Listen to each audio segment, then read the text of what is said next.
Paramashivoham Om Nithyananda Paramashivoham Om Nithyananda Paramashivoham Om Nithyananda Paramashivoham Om Nithyananda Paramashivoham Om Nithyananda Paramashivoham Om Nithyananda.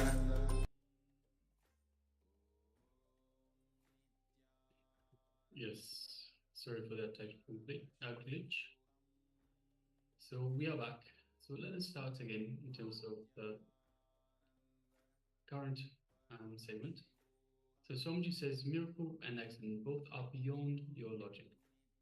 If the effect is favorable to you, desired by you, you call it a miracle. If the effect is not desired by you, if it is not benefiting you, then you call it an accident. So in your inner space, if you know how to use, you will be constantly making miracles. Purifying the inner space is planned for miracle. If you don't know how to use it, you'll be constantly creating accidents. So the moment you start purifying your inner space, you are planning for the miracles. And when you start, you know how to use your inner space, you'll be constantly making the miracles happen in you. Because you will be attracting the same frequency incidents in your life, the same frequency actions in your life. So this is a wonderful truth which you need to internalize. Not only internalize, but experience by entering into the process, So once again, when you have something that is pleasant to you, you call it a miracle. Something that is not desirable, you call it an accident. So once again, through this process, we increase the number of miracles happening in our life. So consciously enter into the memories which you don't want to enter, whether it is your guilt, your pain, many of the suppressed desires which you don't want to become part of your inner space. Whatever you are avoiding, just consciously relive them, re-enter into them. So this is going to be we'll be taking a few minutes to enter into this process. So consciously, there are many parts of many memories in your life where you have your guilt, your pain, and so much of suppressed desires which you don't want to enter. You don't want to become part of your inner space. So consciously enter into those memories.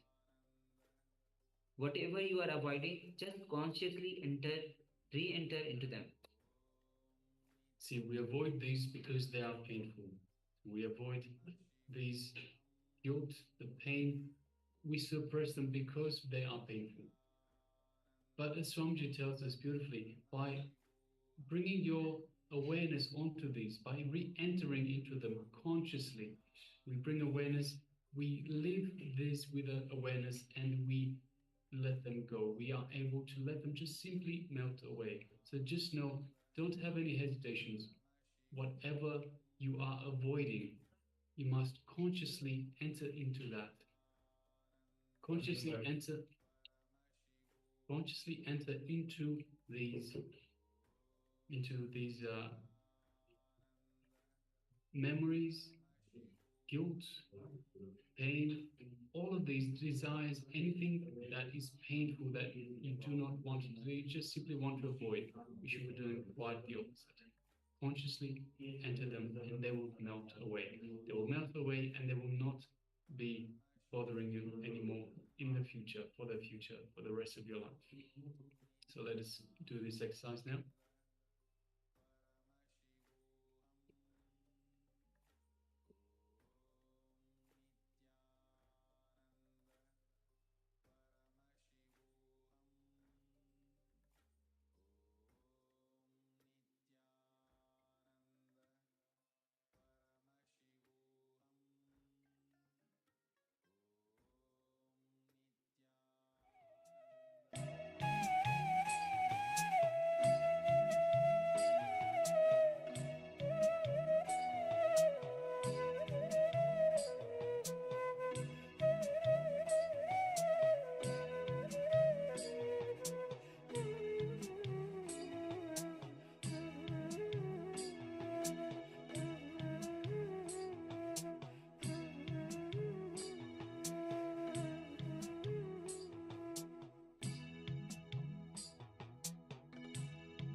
is Nithyan all of you. Now you can relax from this process. Consciously entering into the memories you don't want to enter.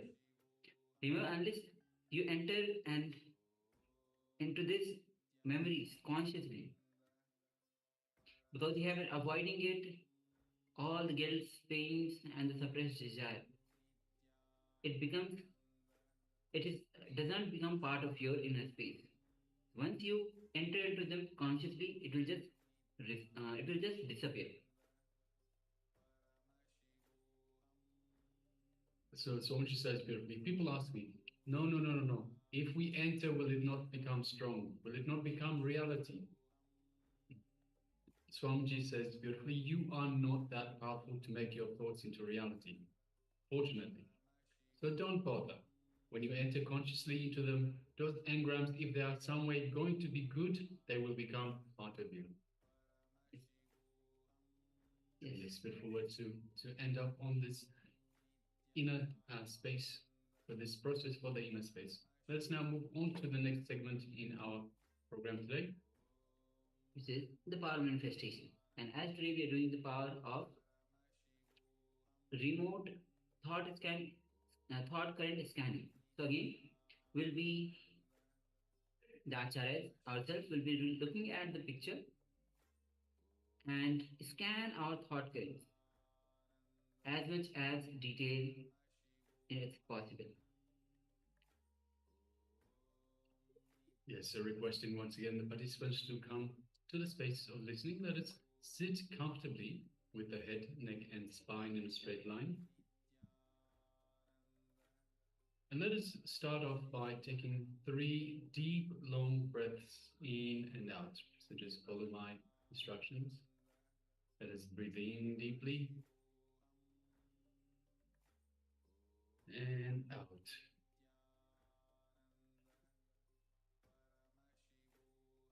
And in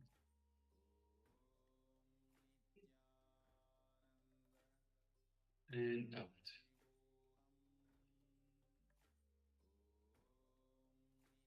And in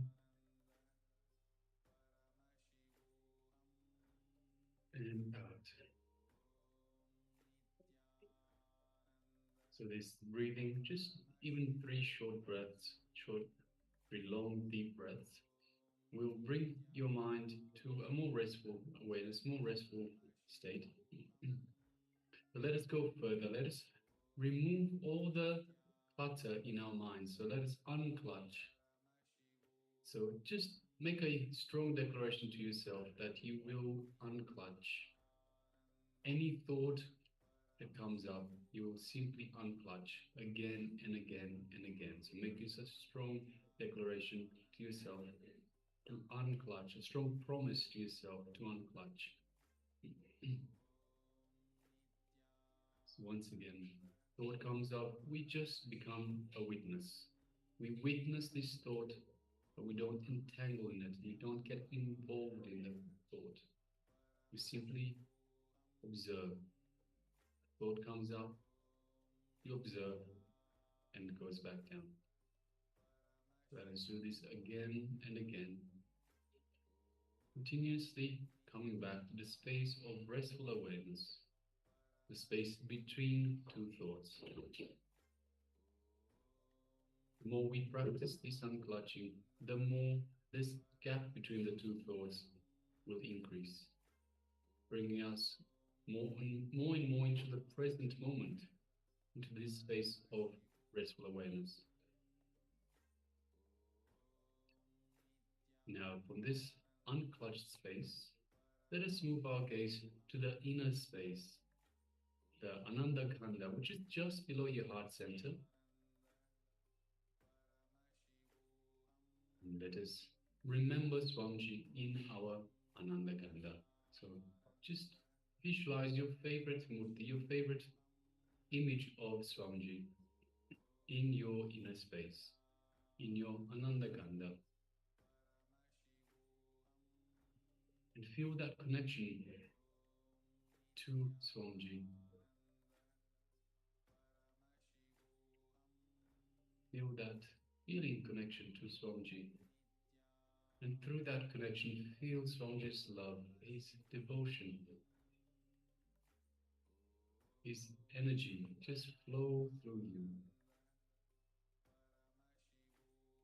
His love, his compassion, just feel them all through your body.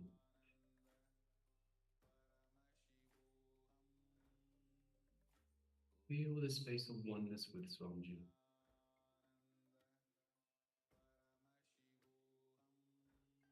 Feel Swamiji's superconscious energy radiating throughout your entire body, reaching out to every one of the trillions of cells that you have in your body. Every cell feeling alive and rejuvenated by this superconscious energy that Swamiji is radiating.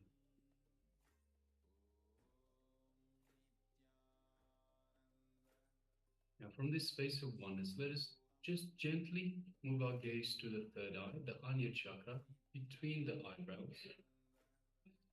And let us feel a connection. Let us look through our third eye into Swamiji's third eye. And as we do so, we create a connection from your eye to Swamiji's third eye. Just sit for a moment and feel that connection, feel that energy buzzing in your third eye.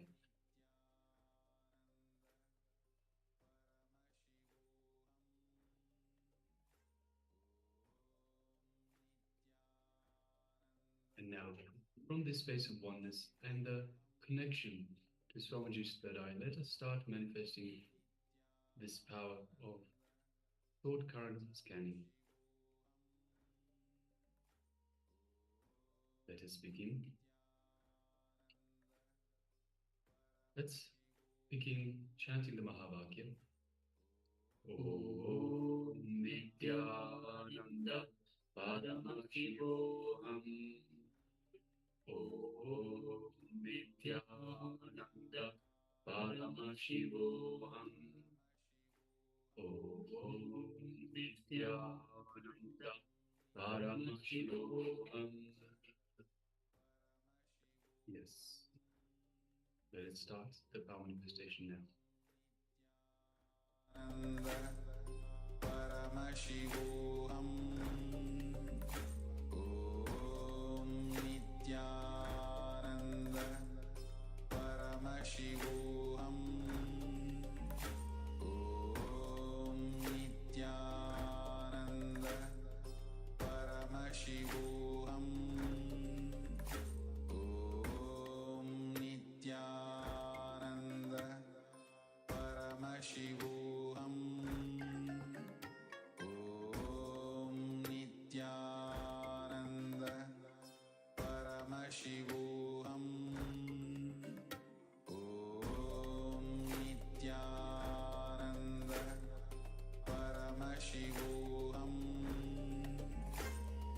Om Nithyananda Paramashivoham.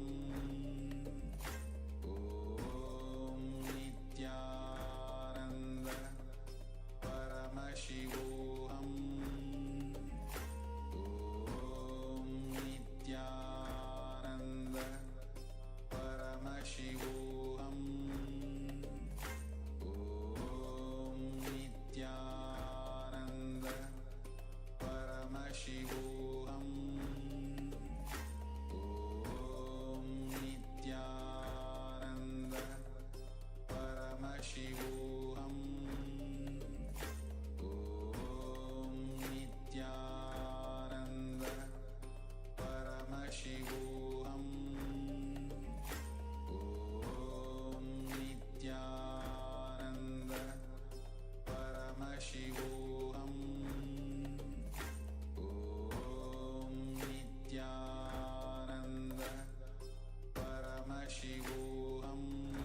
Paramashivoham Om Nithyananda Paramashivoham Om Nithyananda Paramashivoham Om Nithyananda Paramashivoham.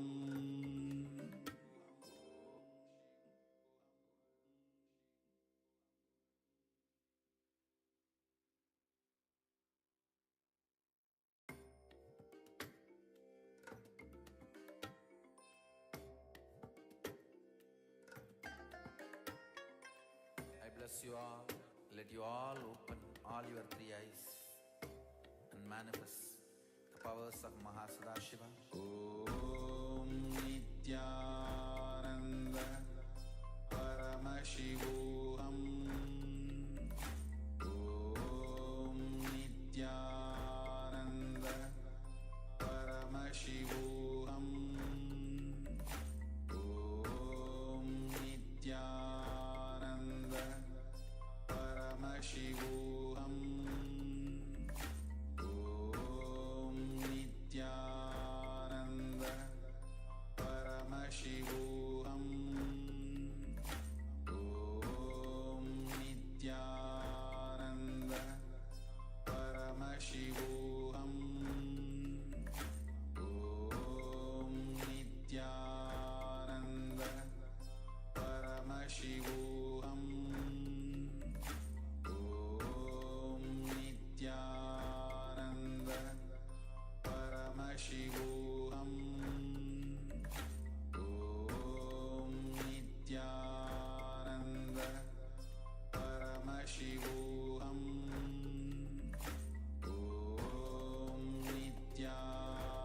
Nithyananda Paramashivoham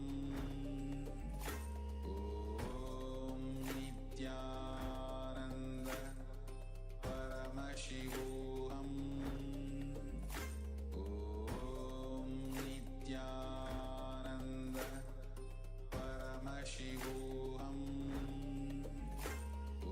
Om Nithyananda Paramashivoham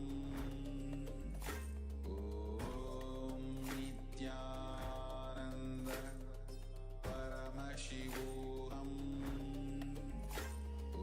Om Nithyananda Paramashivoham Om Nithyananda Paramashivoham.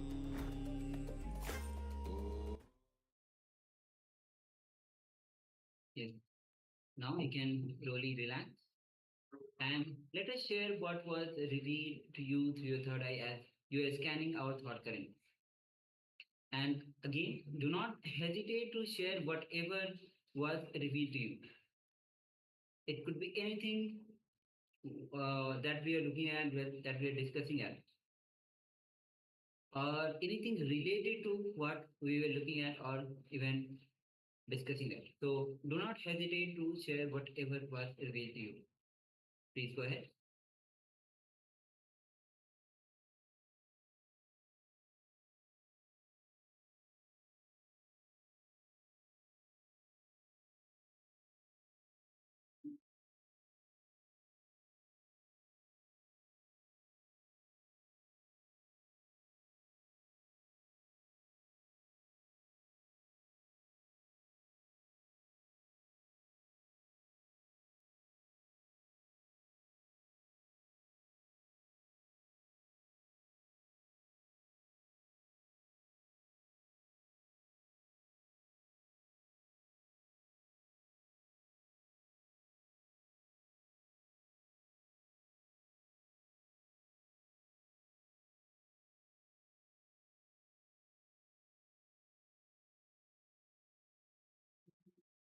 All right. We have one sharing from Agam Priya. She says golden light.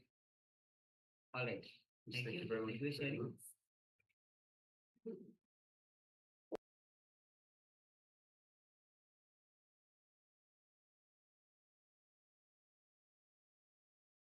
Also requesting Jia Singh Zan, let us share what was revealed to you if you have taken part in the power manifestation.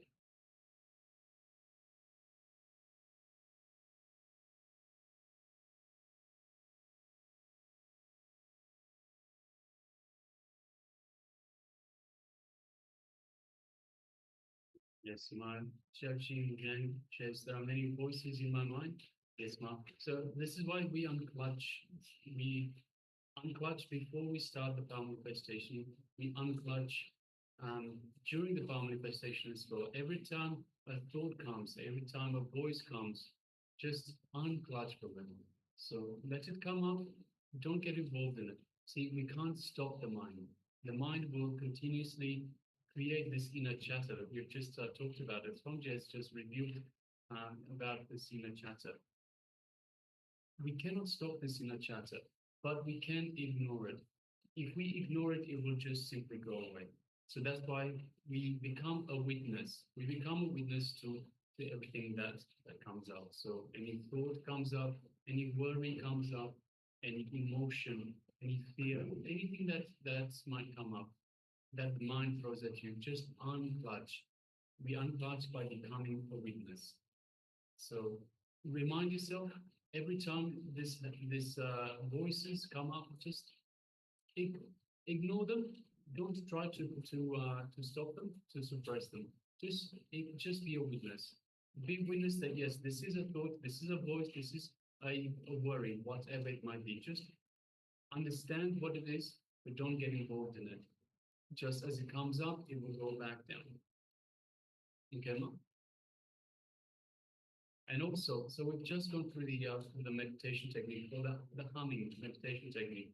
Humming is very good to quieten the inner chatter, quieten the mind.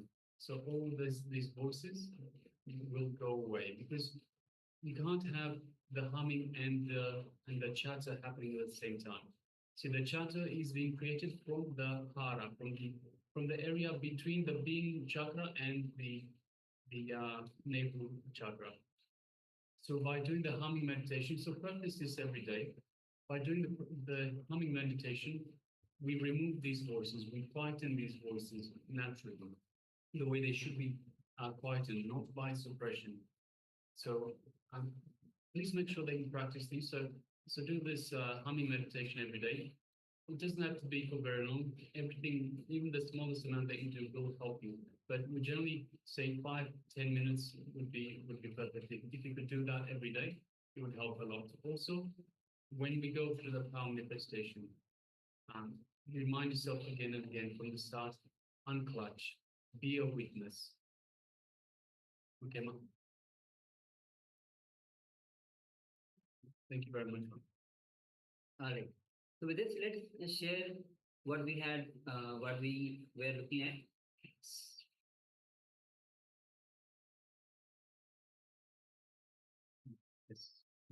It's not the Twitter, just give some moments with having some software issues, some technical issues. Yes. Okay. So this is what we were looking at. It is a number 690, and yes, lots of golden light, golden color in it. So Ma Agamapia, thank you very much for sharing. There's a lot of gold involved in this. So we decided to mix it up a little bit, to change it up a little bit, and just have a number in golden color. So yes, well done, Ma. Congratulations.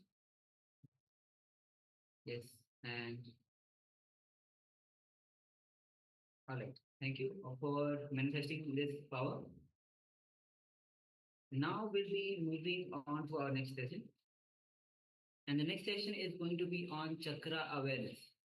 So, how the moment we start, Swami says that moment we bring our awareness to any chakra, that start to heal itself. Any emotions related to that chakra, which is stopping, which is blocking that chakra. If we just bring our awareness, we will heal that emotions. Yes, and of course, the chakras are the 7 energy centers within our body. See, we've talked about in the past, we've talked about in previous sessions, about the three different bodies that we have. So we have the physical body, the subtle body, and the causal body. And the interaction between these three bodies is what where the chakra, the energy centers are located. So it is all about this, these chakras, this interaction between the body layers and the energy centers themselves. So Swamiji will go into more detail about this. So requesting everyone, let's come through the space of listening. Make sure you sit comfortably with the head, neck, and spine in a straight line. And let's begin.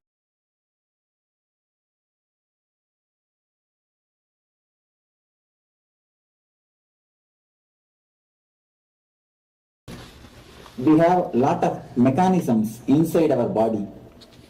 We have many systems inside our body. If it is not put to use, not only it is not useful, it is occupying unnecessary space in our system, in our being.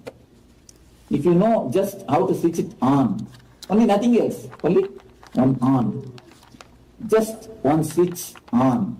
It's enough. The whole thing is useful. Just like that, our whole system, you know just how to switch on the mechanisms which is in our being, the whole thing will be useful. The whole thing will turn into the utility system which you can use it for your day-to-day life. When I say there are so many mechanisms which are lying down in your system, in your body, without being put into use, I mean chakras. Small introduction to the chakras will be able to explain what is chakras. The energy centers, you see, almost all the ancient masters of all the religions, almost all the great masters of all the ancient masters of all the religion which worked on the inner sciences, they speak of these chakras, the energy centers. I just brought this to show you where the chakras are situated. I'll just give an introduction to the chakras, then we'll see where the chakras are situated.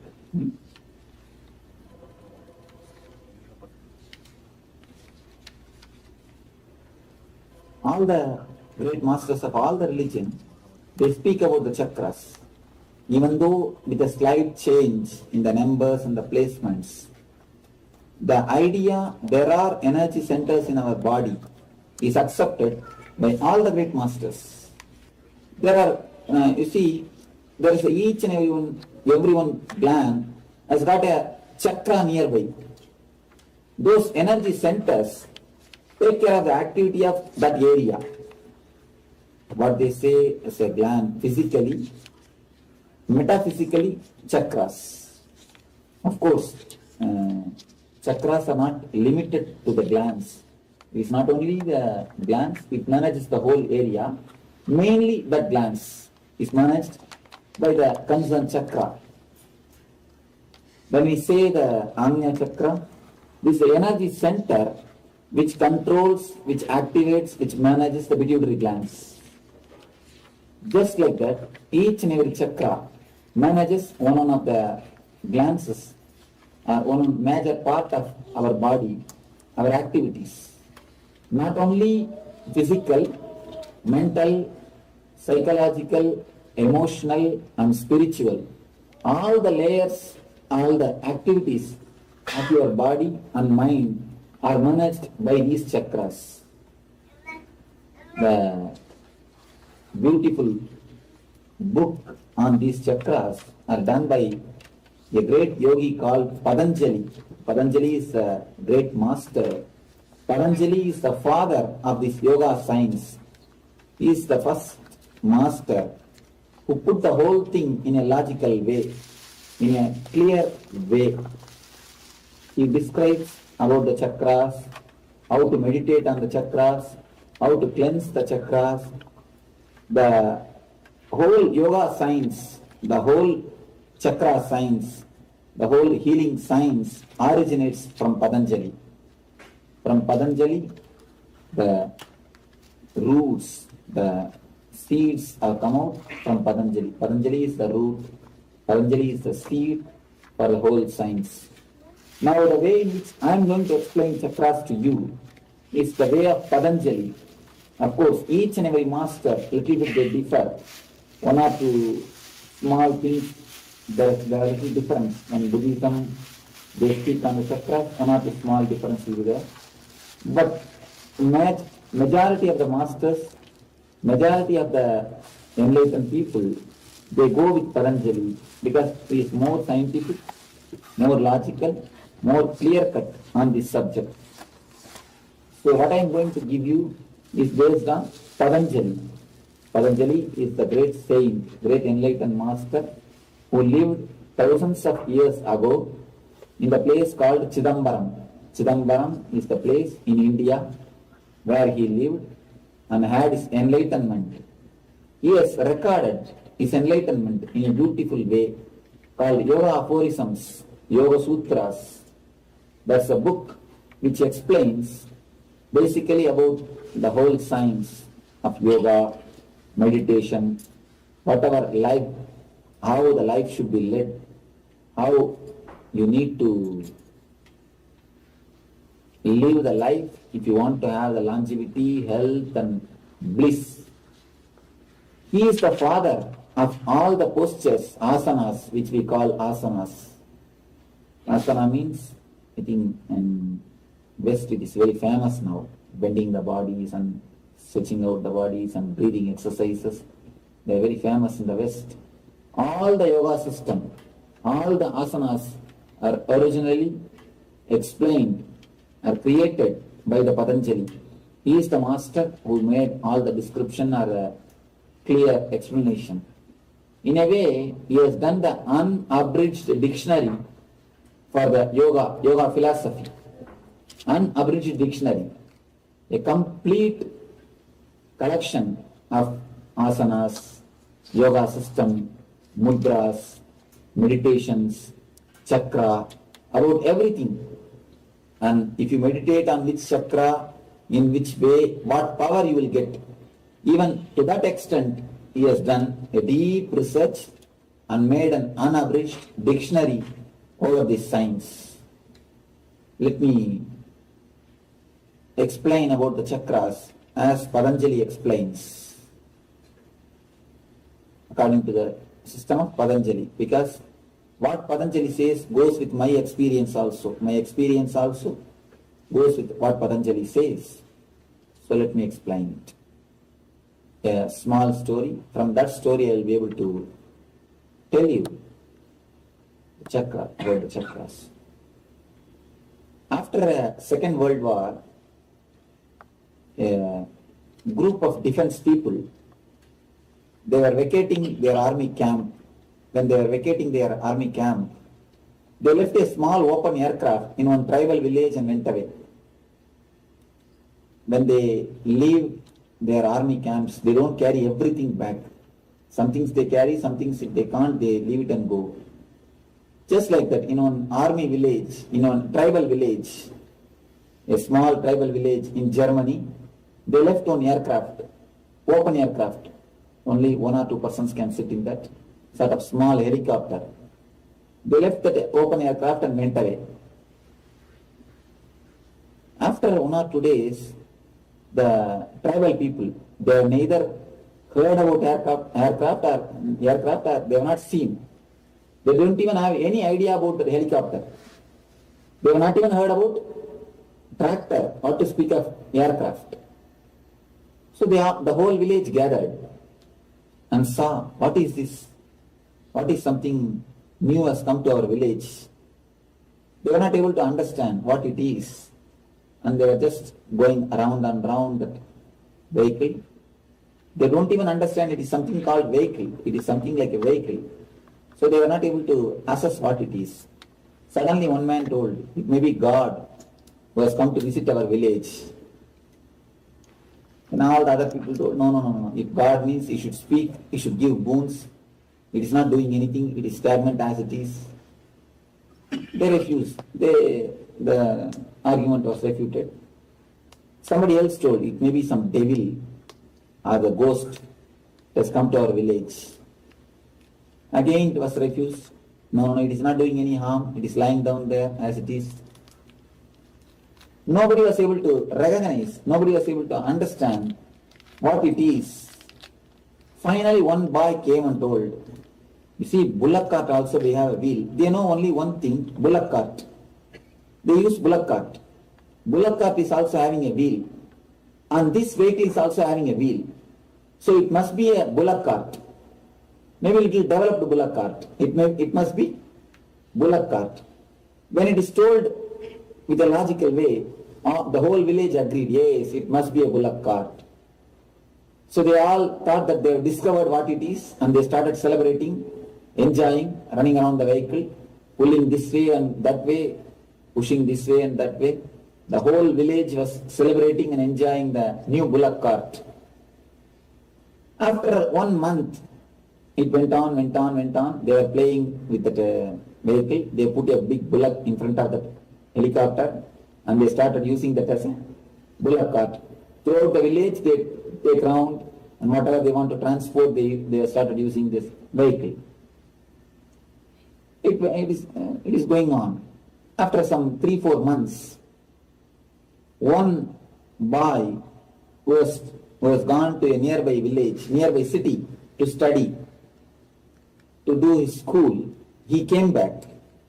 He was a tribal boy. He went to a nearby city to do his studies.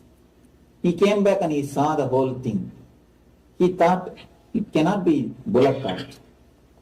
It is done with so many mechanisms. He also don't know about a helicopter. He also don't know about aircraft. He has seen only the tractor. So he thought it must be one way of tractor. It must be one kind of tractor. So he got into that vehicle and did something this way, that way. Somehow he started it. He started using that as a tractor. So morning till evening he started using that as a tractor. When the people saw it can go even without bullock, they were wondering, they were surprised. How can it go without even bullock? It goes simply and comes back. There is no need for any bullock. So they decided it's a bullock cart without bullock. It can simply go and come by itself. So they were enjoying the vehicle as a bullock cart for 6 more months. After 6 months, one retired pilot, for some reason, for some research, somehow he came to that village. He saw the whole thing, what is happened. He started laughing.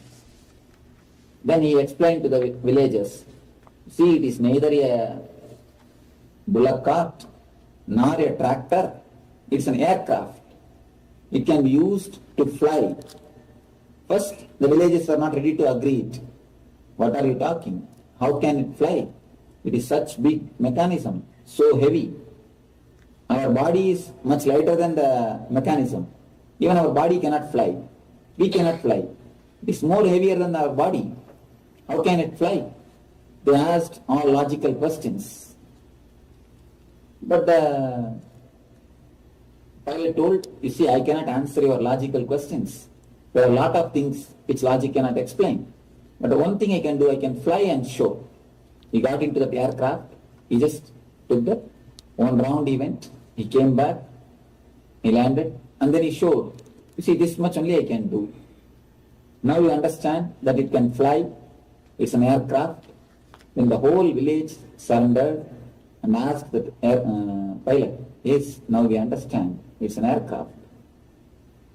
You see, a very small story, if you understand deeply, you will be able to understand your whole life. The vehicle, the aircraft is what is the thing, our body. God has given this body to us. The tribal villages have used the same aircraft as a bullock cart. The next step, man used the same body, same vehicle as a tractor. Third level, pilot used the same thing as a aircraft.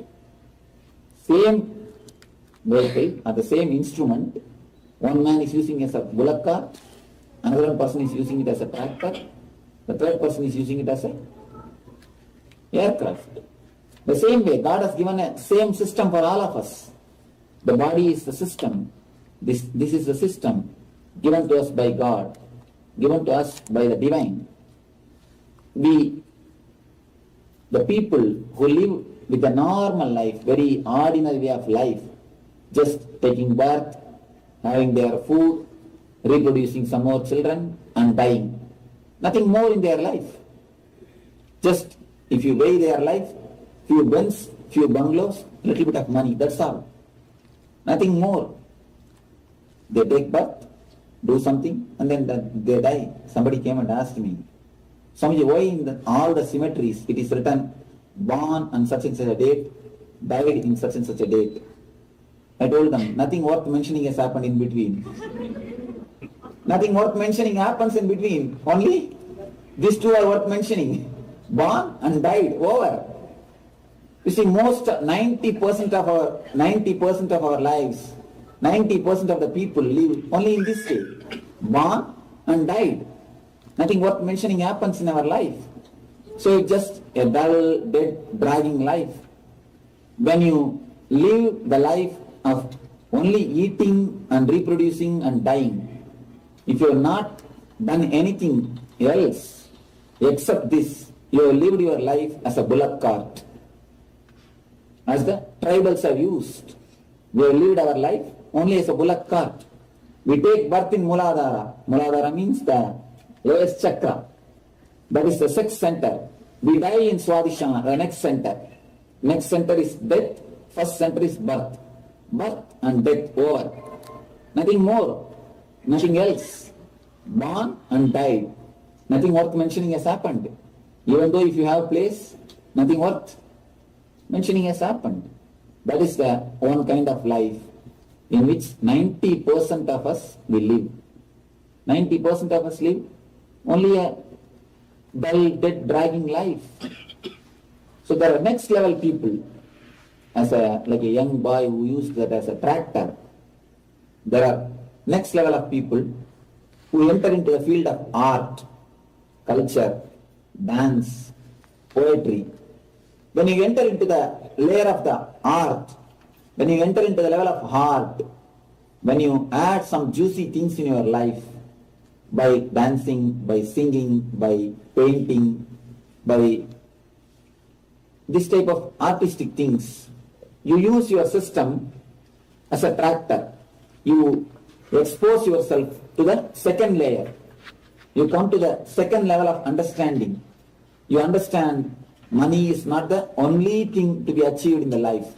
Money is necessity. It is a basic thing, okay, but it is only basic thing. Basic things are only basic things. It is not ultimate. There is a next step to be more joyful, to be more, to make the life more juicy. The artistic things.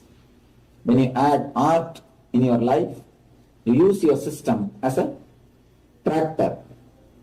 The third level, when you add spirituality, when you add meditation, when you add the joy, the spiritual bliss in your life, you use your system as a aircraft.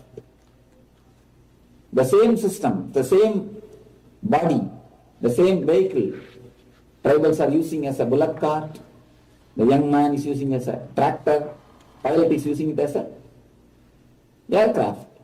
The same way, God has given the same system for all of us. If you just live in a normal life, an ordinary life, taking birth, eating, drinking, giving birth to children, little bit of money, I have one easy chair, then finished. Nothing else. If you live that normal life, we are also using our life as a bullock cart. If you go to the next level, the dance, culture, art, poetry, not for the sake of name and fame, just for enjoying the art, you use your system in a second dimension. You understand your second dimension. You go to the next level of being. That is artists, where the artists reach. Rabindranath Tagore, the great poet like Rabindranath Tagore, the great Sthapatis, great people, great painters, all these people touch the second layer. They use their system as a tractor. People who have become enlightened, who have become God, who have become one with the God, who have had a spiritual joy in their life, spiritual bliss in their life. Buddha, Jesus, Muhammad, Ramakrishna, Raman Maharshi, these great masters, Ramanuja, all these great spiritual people, they are using the same system as a aircraft. They are the pilots. They are the people who show life to us, how beautifully life can be lived, what best you can have from the system, how maximum can be extracted out of this system, how optimum the system can be put to use is expressed, explained by the great masters like Jesus, Buddha, Saint Francis of Assisi, Saint Thomas. All these great masters have lived their life as an aircraft. What is the difference between the tribal villages and the pilot? Tell me. What is the difference? Only one difference. Villages don't know how to operate the mechanisms and gears. The pilot knows how to operate the mechanisms. That's all. Villages, they don't know how to operate the mechanisms, so they are using that as a bullock cart. Pilot, he knows how to operate the mechanism. He is using the same thing as a aircraft. Please turn. Where the spinal cord ends, it can be. Where the spinal cord ends, the end of the spinal cord, the Muladhara chakra, the first center, just 2 inches above, we are going to do the meditation. So for that you need to understand where the chakras are situated. Just 2 inches above Swadhisthana. Then navel, where the navel center is there, on that the third chakra, Manipuraga it is called. Then just near the chest, the center of the chest, we have, yes, thank you, no, this is enough. We have the Anahata, the fourth center. It is called heart center, Anahata, the fourth center. In near the throat, this area, we have fifth center, Vishuddhi. This is called. Near the eyebrows, you have the sixth center. It is called Amnya. On the top of the crown, on the top of the head, there is a chakra which is called Sahasrara. These are the 7 major centers, 7 major mechanisms which exist in your being, in your body. If you know how to breathe life into them, in an ordinary way, normal way, they are completely closed. They don't work completely. Only very minimum portion of their the chakras are active, are there. The energy which is supplied to the chakras are not enough. Very little portion of your energy is supplied to the chakras. If you know how to breathe life into them, if you know how to activate them, if you know how to concentrate on them, if you know how to energize them, you will see the same body with the same mind, with the same spirit. You will be able to live more joyful, more ecstatic, more collective life. The below chakra, lowest chakra, Muladhara, this chakra is managing all the sexual activities of your mind. The imagination, too much of imagination locks this chakra. And if you know how to live the life with a little bit of less imaginations, as I told you yesterday, if the dreams can be a little reduced, this chakra opens.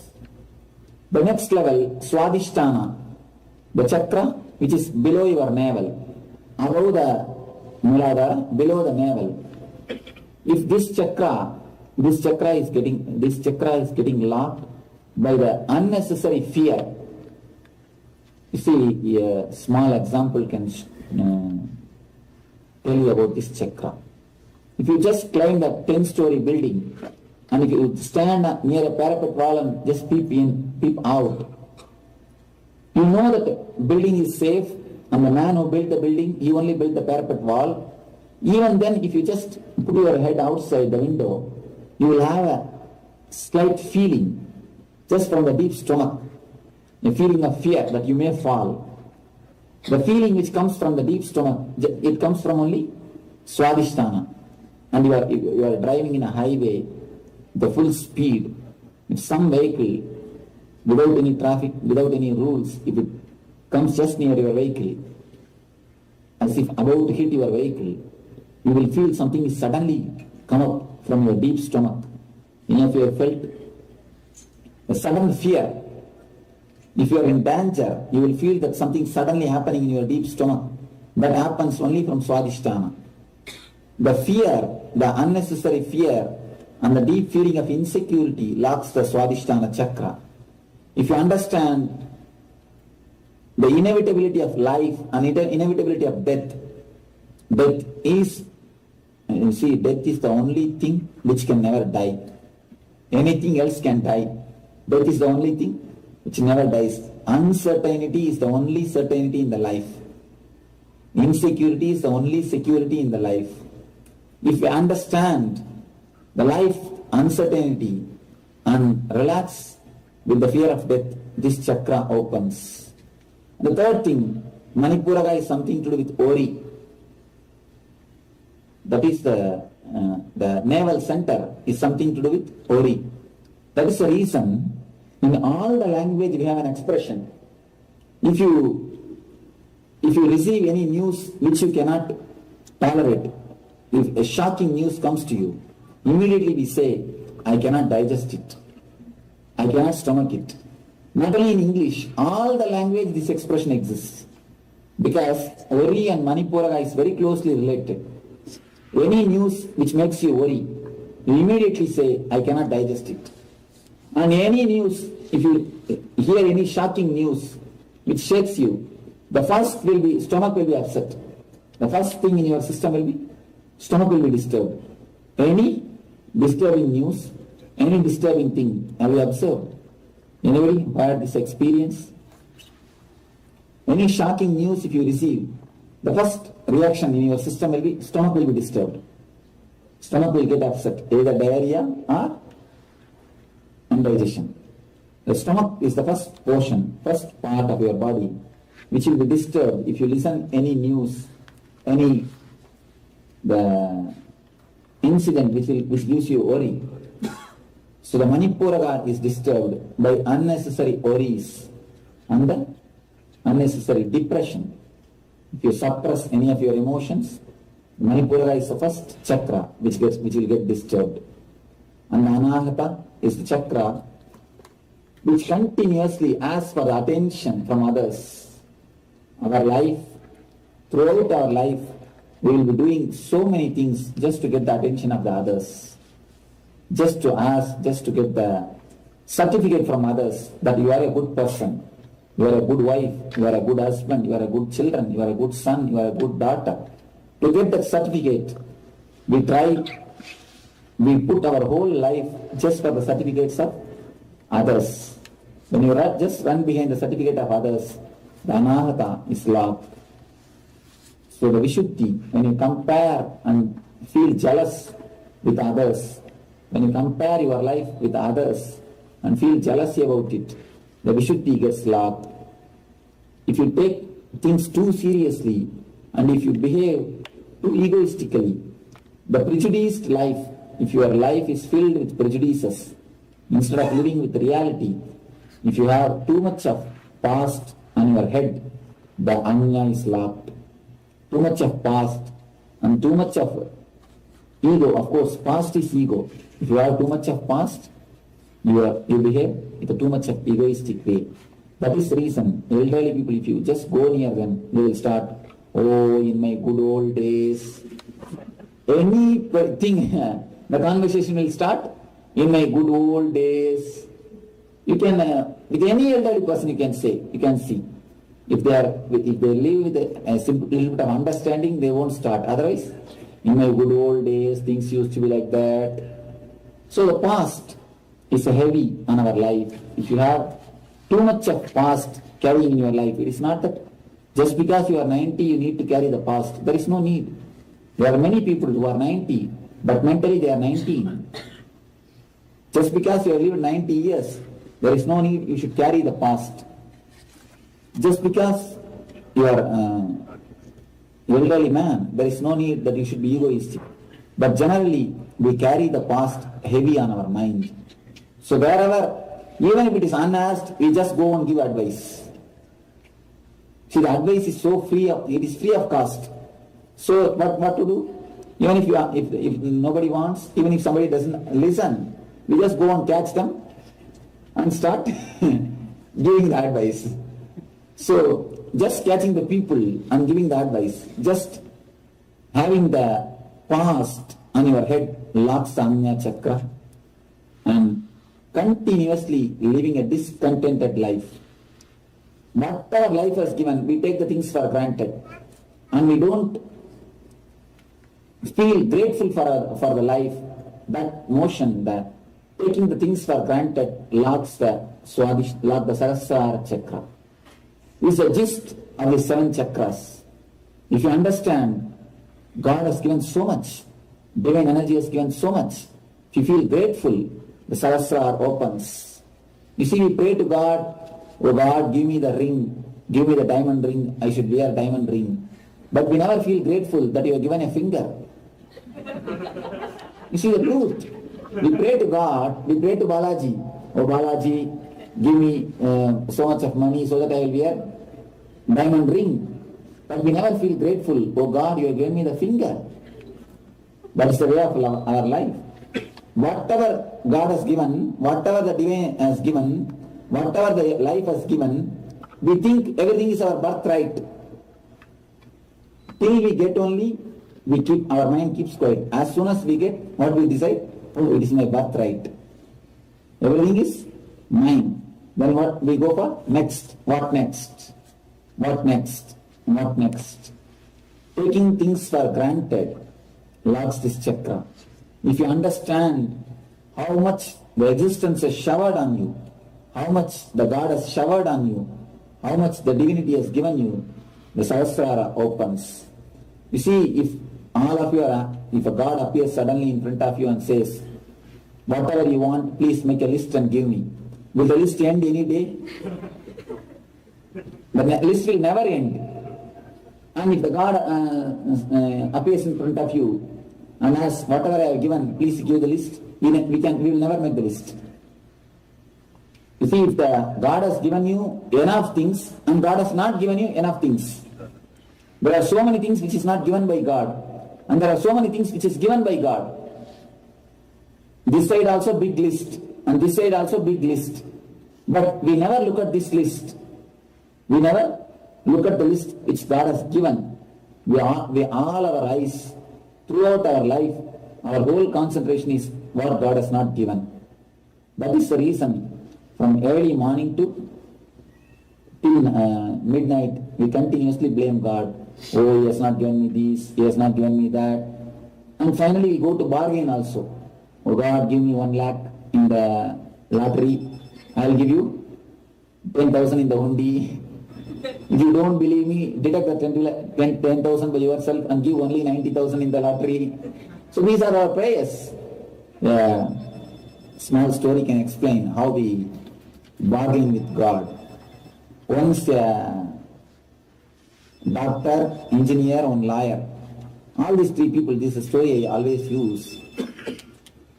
All these 3, they got together and they wanted to start a business. So when you start a business, you always naturally feel insecure. How to start, how to go about, whether I will be successful. So when you are feeling insecure, only then you call God. Otherwise we don't call God. We want God only when we feel insecure. So the insecurity, naturally they pray to God. You see, whatever profit comes, we will make it as a 4 shares. Each one for 3 of us. And the 4th share goes to God. 4th share will be put into hundi, temple hundi. So they decided that they will do this. Somehow the business has become so successful, more than $1 crore has come as a God's share. You see, if it is a $500 or $600 or $1,000 also, we wouldn't mind putting in only. If it is a 10,000 also we would have put. But the 1 crore, we always feel, why God needs 1 crore? After all, he has no issues. You see, we have issues, we have to educate our son, daughter. We need so many things, so we need money. Why God needs $1 crore? So doctors gave suggestion. First person, he gave suggestion. We will convert everything into gold and we will make a small round in the floor. We will throw all the gold outside. Whatever falls inside the hole, we will give it to the God. Whatever falls outside, we will take that as a prasad. God's prasadam. Next man told, no, we will make a little big hole. Whatever falls inside, we will take it. Whatever falls outside, we will give it to God. You see, the third man is a wise man. He told, you see, we will throw everything up. After all, God is there. Let him take whatever he wants. Whatever falls down, we will have it. You see, after all, why should we give what has fallen on the ground? This is the way our logic works. See, till we get the things done from God, we oblige. When the things are done, we have our own logic to fulfill. Almost all our prayers are like this only. When the things have happened, you see, when the prophet has come, when things are in the hand, we don't bother about God. Once people are going in a ship, suddenly a cyclone attacked the ship. Ship was about to collapse. One man started praying, oh God, if you save me, I will stop smoking. Then also ship was not stopped, it is again shaking. And then he started, oh God, if you save me, I will stop drinking. Then also the ship has not stopped, it is again in the danger. He shouted, oh God, if you save me, I will stop womanizing. The next man, he told, hey, don't go to that much. I think one ship is coming, we will be saved. One boat is coming, we will be saved. Don't go to that much. You see, whenever we feel that we are insecure, we want God. Otherwise, let him be in the heaven. We don't mind, we don't bother much. That is the way of our life. Whenever we feel the necessity, the utility, God is nothing but an utility for us. We take the things for granted. Whatever he has given, we take the things for granted. We never feel grateful. How intensely you pray, you don't feel gratitude so intensely. Sometimes, very rarely, when you get something suddenly, you say, all right, oh God, thank you. But never with the intensity of your prayer. We pray so intensely. Oh God, give me this, give me that, from morning till night, only application writing. But when he has given something, we don't feel such a gratitude. We don't feel the gratefulness towards the existence. This is the energy which locks the Sahasrara. God has given so much, he has showered so much on our life.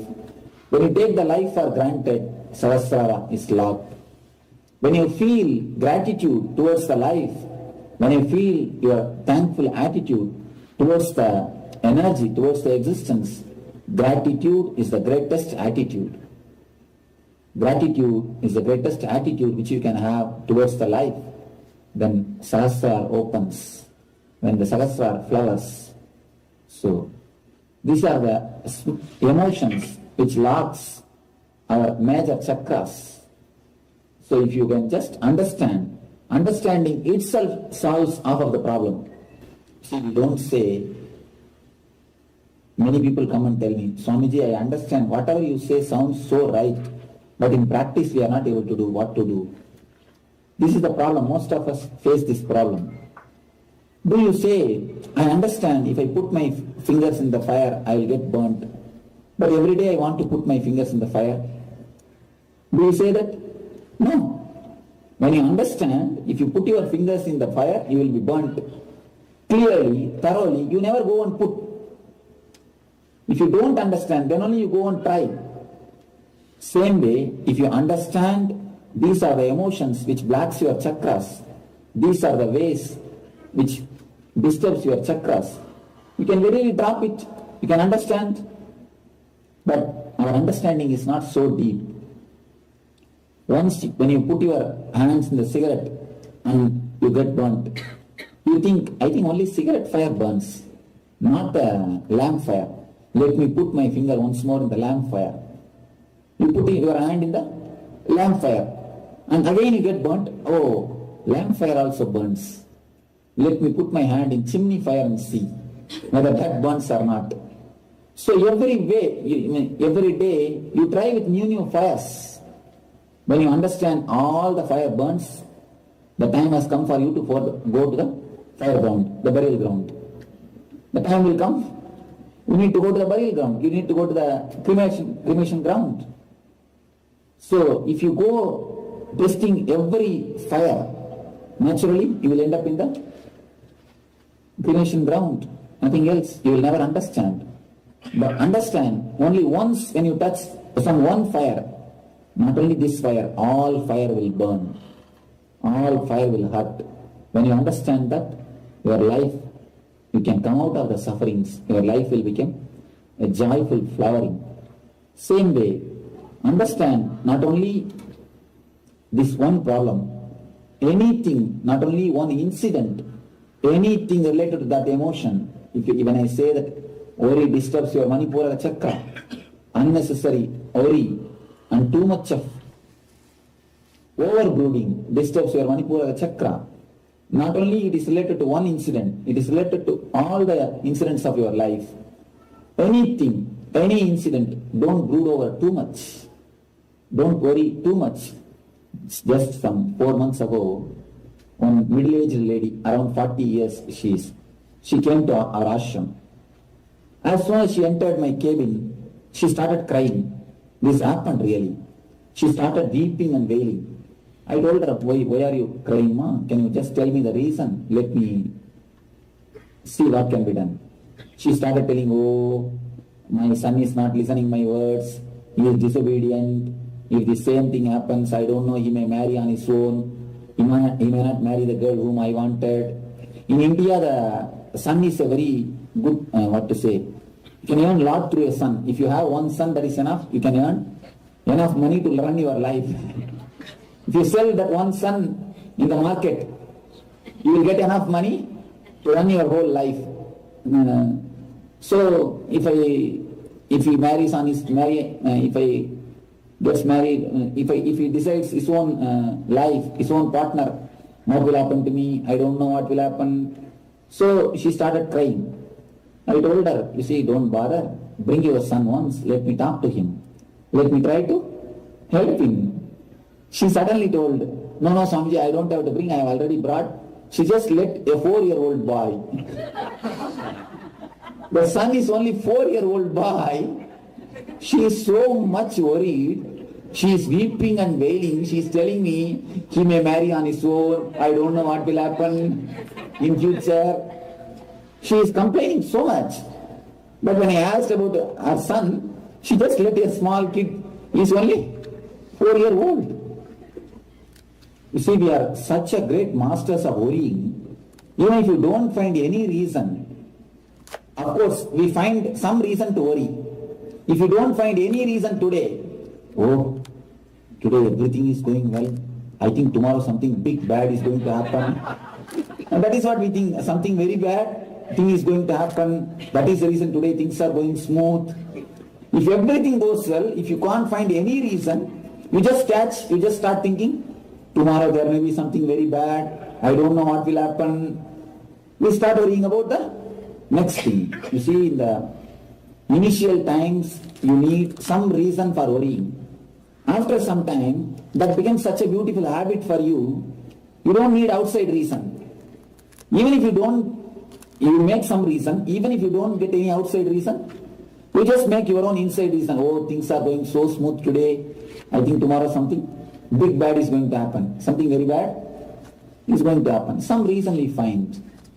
When I say that worry disturbs the Manipuraga. The unnecessary worry disturbs the Manipuraga. Not only in one incident, throughout your life, just look, just scan your life. See where all you unnecessarily worry, where all you invested too much of your worries, and remove that. Remove the energy, remove that zone. When you stop worrying, not only you stop worrying, your energy is diverted totally towards the living, towards the life. So you will have negative accounts will be reduced and the positive accounts will increase. Both the way it will be helpful. You see, if one man comes from the opposite side of the army, to your side, not only they are losing one man, you are gaining one person. So the result is 2. 1. Here 1 plus, there 1 minus, here 1 plus. So when you stop, when you analyze and understand these worries, the root cause of your problems, not only the opposite army is losing one man, you are gaining that energy. That energy turns and helps you in a positive way. So a simple understanding itself can solve more than 50% of your problems. The maturity, understanding solves 50% and the other 50% meditation. So maturity and meditation can guide and solve major problems of our life. Our life can be transformed into a real joyful ecstasy. As on now, the life is just dragging, pulling, going on. When you know how to add meditation and maturity, if you know how to activate these energy centers, the chakras, how to breathe life into it, how to breathe energy into it, how to awaken those energy centers, the same life, the same routine, the same house, the same living style will be transformed into an ecstatic lifestyle, into a Ananda Yoga, into a spiritual life. When you live ecstatically, when you live with a joy, when you live with the bliss, that is a spiritual life. Spiritual life means not going into the Himalayas, not only simply sitting there in some forest, no. If you live your life joyfully, in a balanced way, in an ecstatic way, in a blissful way, that is what is a real spiritual life. So, let me pray and bless all of you. Let you all live and be with eternal bliss, Nithyananda. Thank you.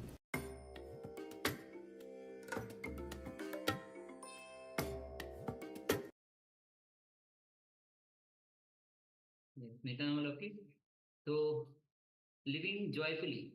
You don't need to go to forest, you don't need to go to some cave. Living joyfully in a balanced way. And all our problems can be solved by maturity and meditation. Having both, understanding about the problem, having the maturity about the problem, and meditation, and our problem will be solved.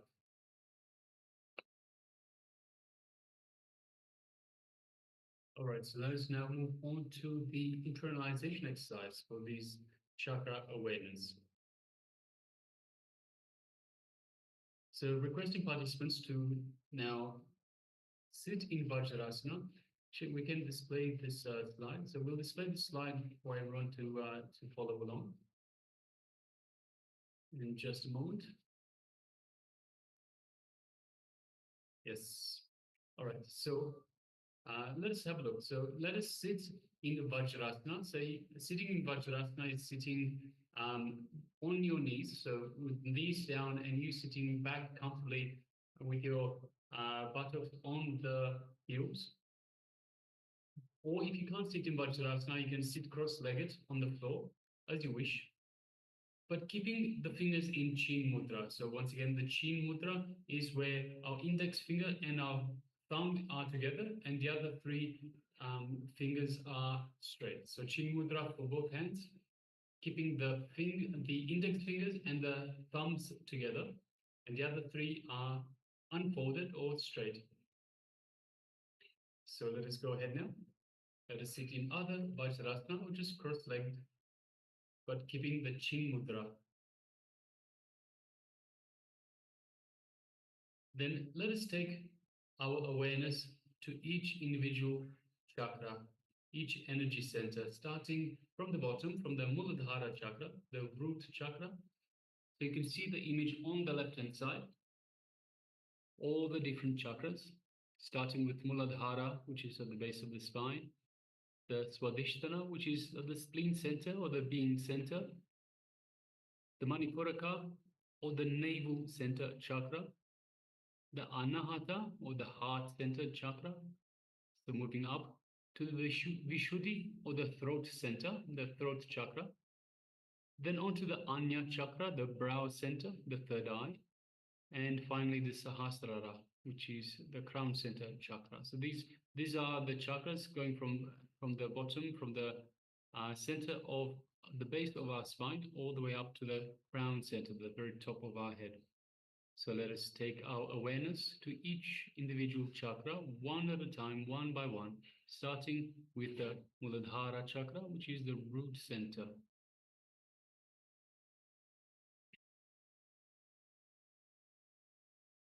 So let us spend about 1 minute on each individual chakra. So we'll put some meditation music for you. Please go ahead, about 1 minute per chakra. We'll guide you along. Let us start with the Muladhara chakra. So have all your awareness, your entire awareness to the Muladhara chakra.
Now let's move our awareness up to the next chakra, the Swadhisthana chakra, which is 2 inches below the navel.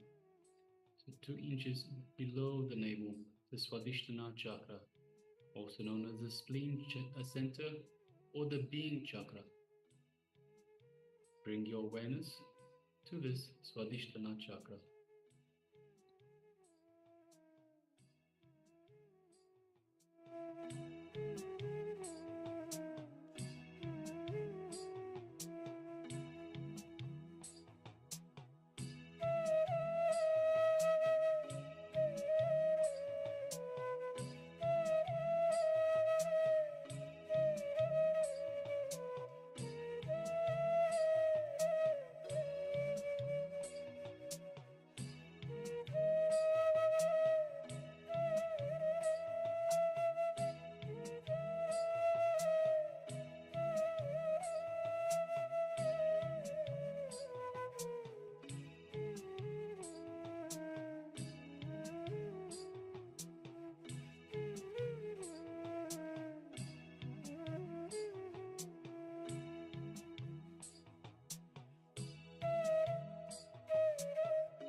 Now let's move on to the next chakra, the Manipuraka chakra, or the navel chakra, located just above the navel center. Let us bring our full awareness to the Manipuraka chakra.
Now, let us move on to the Anahata chakra, which is the heart center, the Anahata chakra. Bring all your awareness to the center of your chest.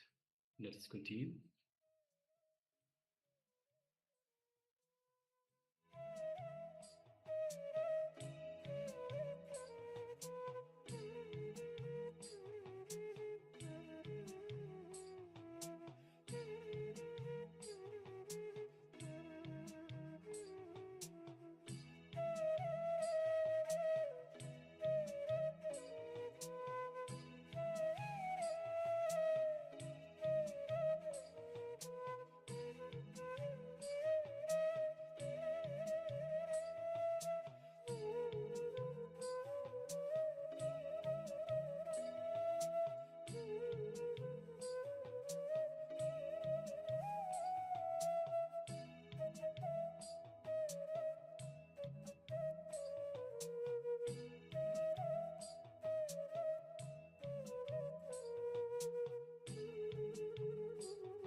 Now let us move on to the Vishuddhi or the throat center chakra.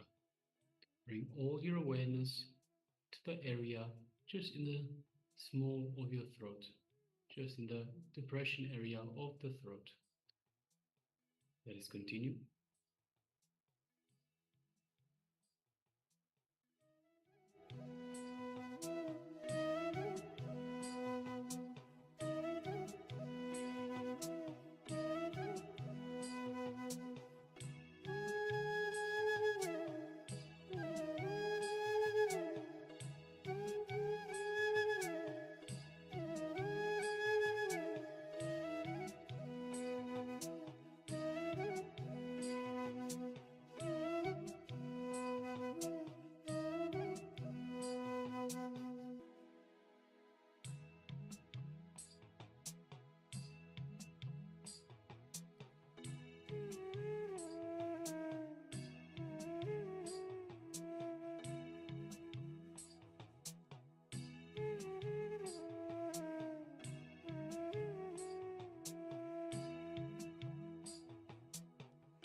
Yes, now let us move our awareness to the Anya chakra, or the third eye, situated in between the brows, in the brow center.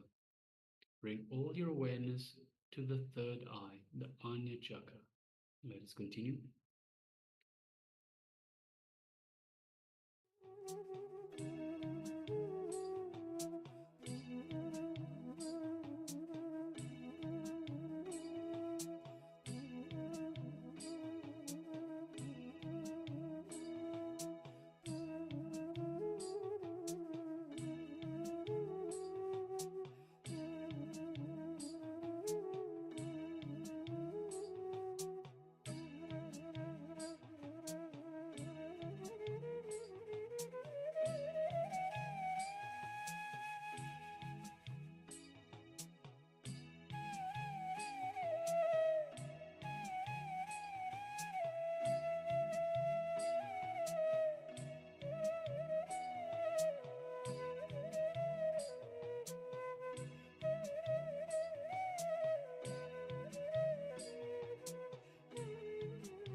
let us bring our awareness to the Sahasrara, or the crown center chakra, situated just at the top of our head.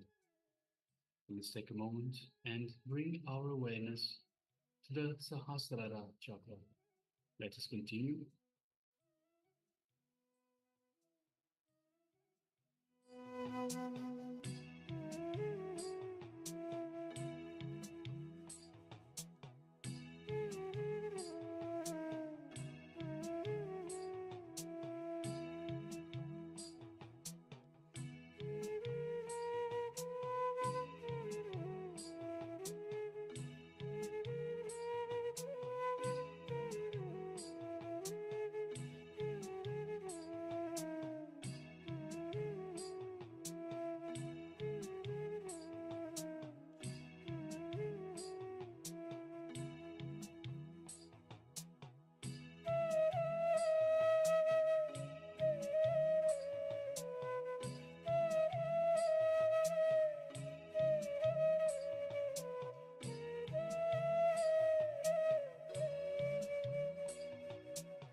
Now slowly relax and as you look at every chakra, you can see as the slide shows how every chakra is blocked by each of these fantasies, fear, worries, attention, comparison, ego, or discontentment, and how these chakras can be unblocked. So take a moment, have the notebook with you, pen and paper with you, and write down about each of these chakras. Muladhara chakra is blocked by fantasies and imagination, and it can be unblocked by accepting the reality as it is. Swadhisthana chakra is blocked by the fear of death and can be unblocked by accepting the death. Manipurka chakra gets blocked by all the worries that we have, and it can be unblocked by stopping worrying about the worries. Next is Anahata chakra. This is blocked by the attention need. When we ask love from others, when we ask for the attention, and it is unblocked by the selfless love when we give instead of asking.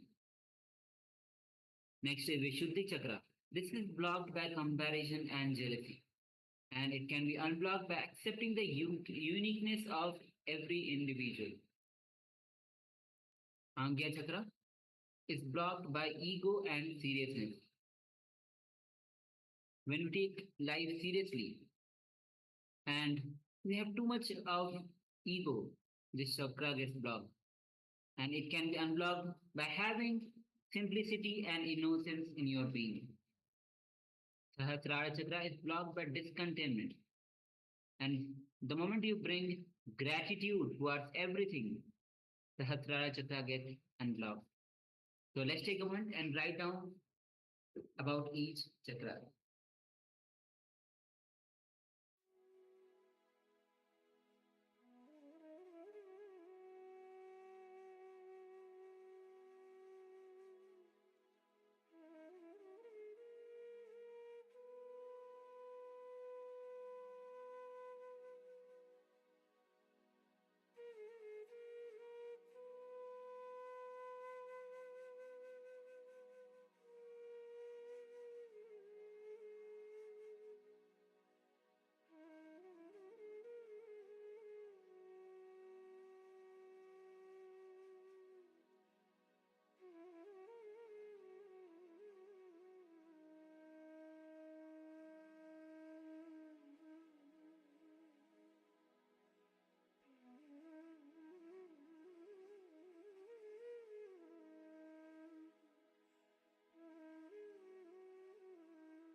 Now all of you can relax. Understanding about each of these chakras. Chakras means the energy points. When all the energy points meet at one point, that forms the chakras. And all our emotions are, different kinds of emotions are related to each of these chakras, as we have went down. So with this, let's move on to the power manifestation. In this round, we'll be manifesting the power of, with power of remote scanning. We'll be looking at or scanning, so scan our thought current. We are having words, sentence in front of us. So scan our thought current and get to know all the details of the sentence that we are looking at. So let's begin. Sit with your head next spine in straight line. Visualize Swamiji's energy flowing throughout your whole body. Bring your awareness to your third eye. Remember, your willpower has the ability to manifest anything that you want. When your will aligns to Paramashiva's will, you simply become a Kalpataru, a wish fulfilling dream. With a strong declaration, give the command to your third eye to reveal, to scan every thought current as we are looking at the words in front of us. Let's now connect with Swamiji with the Mahavakya. Om Nithyananda Paramashivoham. Om Nithyananda Paramashivoham. Om Nithyananda Paramashivoham. Keep chanting the Mahavakya, and with this deep feeling connection with Bhagavan, let's manifest this power of remote scanning. Let's begin.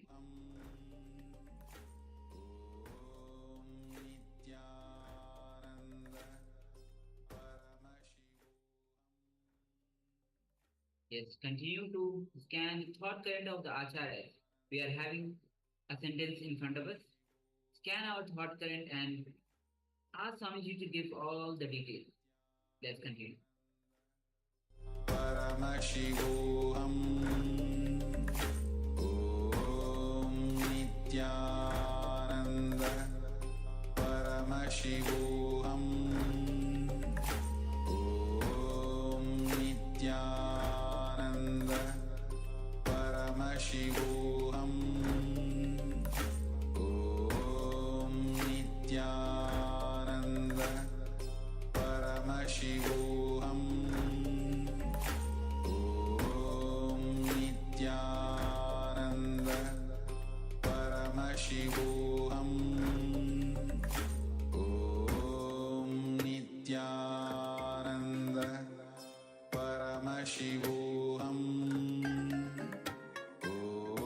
Om Nithyananda Paramashivoham Om Nithyananda Paramashivoham Om Nithyananda Paramashivoham